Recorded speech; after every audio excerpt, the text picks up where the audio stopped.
Bonjour, alors aujourd'hui à Philofoot, on a invité Stéphane Mourlan, que j'ai rencontré à un colloque à la Porte Dorée sur le football et l'immigration. Stéphane Mourlan, est-ce que tu peux te présenter aux internautes ? Oui, alors je suis maître de conférence en histoire contemporaine à l'Université de Provence, Aix-Marseille. Je suis chercheur à l'UMR TELEM, à la Maison méditerranéenne des sciences de l'homme. Ma spécialité, c'est l'histoire culturelle contemporaine et dans ce cadre-là, je porte une attention notamment aux questions sportives et plus particulièrement au football. Je suis l'auteur de plusieurs ouvrages en compagnie de collègues, notamment avec Yvan Gastaud, une histoire du football, le football dans nos sociétés, une culture populaire chez les éditions Autrement, avec Yvan Gastaud et Paul Dietschi, une histoire politique des Coupes du Monde de football, et de nombreux articles en particulier sur la question du rapport entre football, culture et identité au XXe siècle. Et c'est avec Yvan Gastaud que tu as participé à une exposition à la Porte Dorée, le palais de la Porte Dorée.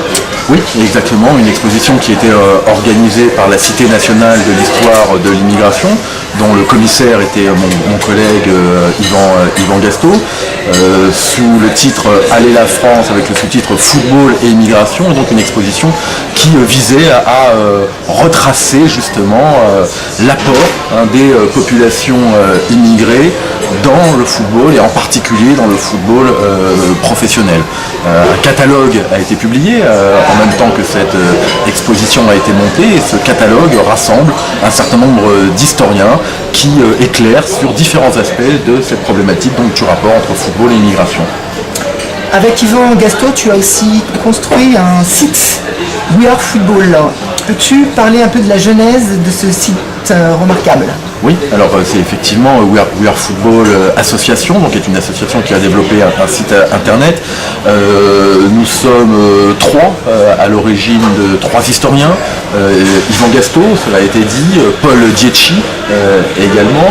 Et en fait, l'idée était que finalement, nos recherches n'avaient que de visibilité que les revues scientifiques et universitaires, et nous avions la faiblesse peut-être de penser que nos travaux pouvaient intéresser un plus grand nombre parmi les passionnés de football, d'où l'idée effectivement de mettre en ligne sur ce site un certain nombre d'articles, parfois des articles de fond issus directement de travaux scientifiques dans la rubrique dossier, parfois des approches plus synthétiques au travers de rubriques portant sur un match particulier, portant sur un portrait de joueurs, de dirigeants, d'entraîneurs, ou encore une rubrique que l'on a qualifiée d'hors-jeu sur tous les à côté du football, qu'il soit politique, économique, culturel.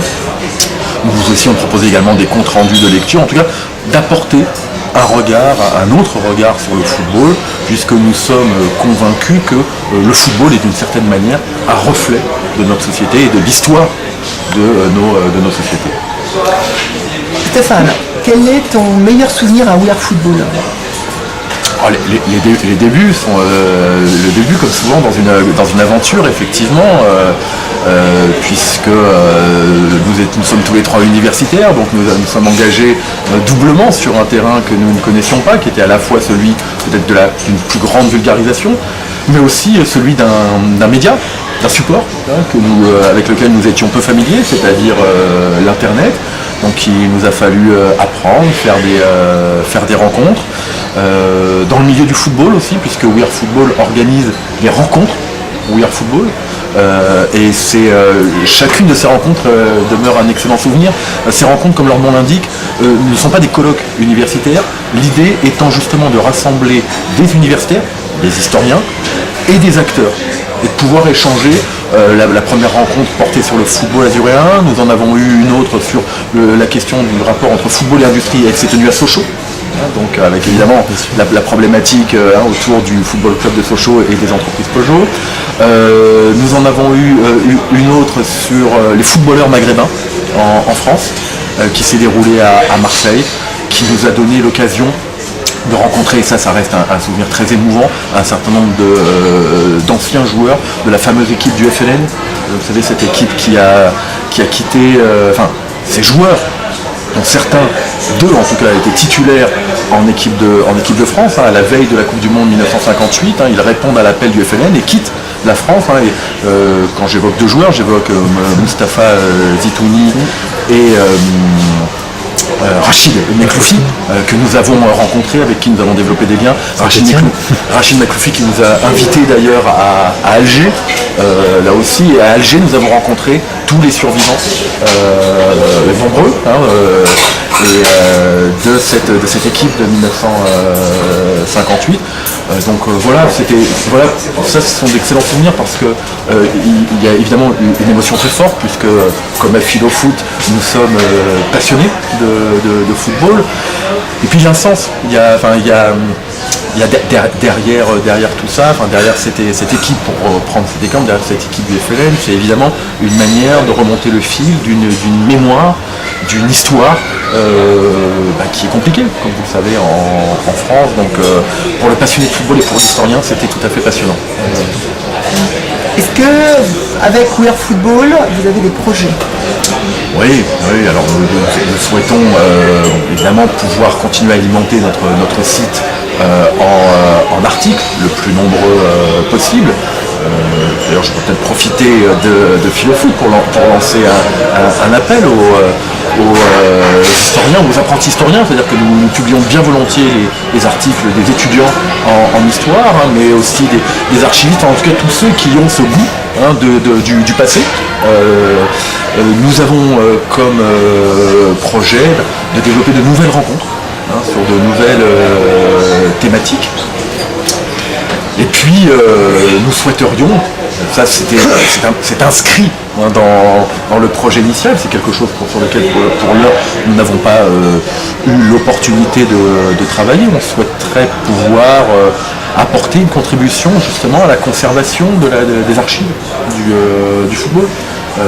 Malheureusement, à quelques rares exceptions près, et non des moindres, je pense en particulier à la FIFA qui a une politique de conservation d'archives extrêmement développée, mais pour la plupart des autres instances du football, à commencer par la Fédération française de football, n'ont aucune vocation, n'ont aucune orientation, aucune politique, moins encore, pour conserver ces archives. Les clubs non plus. We Are Football souhaiterait, dans des modalités que nous explorons, souhaiterait apporter une contribution, non seulement pour évidemment pouvoir faire l'histoire du football, mais évidemment ça me paraît important d'un point de vue mémoriel. Or, vous savez que nous sommes dans une société qui est actuellement traversée par un certain nombre de revendications mémorielles, d'expressions identitaires, etc. Il semble que le football doit trouver sa place. En tant que Christian Bromberger, le sociologue Christian Bromberger a pu écrire à juste titre que le football était l'activité qui avait sans doute la plus grande capacité de mobilisation. Donc il va de soi qu'il ne faut pas rester à l'écart, comme ça a d'ailleurs souvent longtemps été le cas avec les intellectuels en général, les historiens en particulier, ont longtemps négligé, voire même dénigré effectivement, parce qu'il s'agissait là d'une activité populaire, alors même que dans le même temps on s'intéressait justement sous un certain nombre de courants historiographiques, des renouvellements épistémologiques, etc. Mais le football restait marqué d'une sorte de sceau, tabou de l'infamie, du mépris, etc. Et c'est d'ailleurs, c'est pas le moindre des paradoxes, que ça soit un grand événement footballistique qui est servi de déclic, puisque la Coupe du c'est aussi un des effets de la Coupe du Monde 1998, c'est que le verrou a sauté et que désormais, même si encore il peut y avoir quelques réticences, désormais, chacun le sait, chacun peut le lire dans les journaux, il est de bon ton pour que les intellectuels prennent position sur les questions, sont interrogés sur les questions du football. On le voit et nous sommes les premiers à nous en satisfaire. Il y a aussi des articles qui sont publiés, des ouvrages, les éditeurs sont aussi demandeurs. Pendant longtemps, si je prends le champ que je connais le mieux, qui est donc celui de l'histoire, les ouvrages, et qui ont d'ailleurs pour la plupart bercé notre jeunesse, étaient des ouvrages rédigés par des journalistes, par des dirigeants, par des anciens joueurs, qui revenaient à faire la fabuleuse histoire d'eux, ou les légendes du, etc. Donc des ouvrages qui évidemment que je ne dénigrerai pas, qui ont leur intérêt, oui, qui ont leur charme même, je dirais, mais qui ne s'inscrivent pas dans une réflexion scientifique au sens où l'objet, en l'occurrence ici le football, est questionné, est mis en question. Alors justement, on va le questionner. J'ai donc été au Palais de la Porte Dorée, cette exposition que j'ai trouvée très réussie. Donc commissaire d'exposition est donc Yvan Gasto. Et quand on débute, on tombe sur des images de femmes au football. Et on est assez surpris, on a l'impression que la place de la femme dans le football n'a pas été une ligne, n'a pas été un cheminement linéaire, elle a disparu et a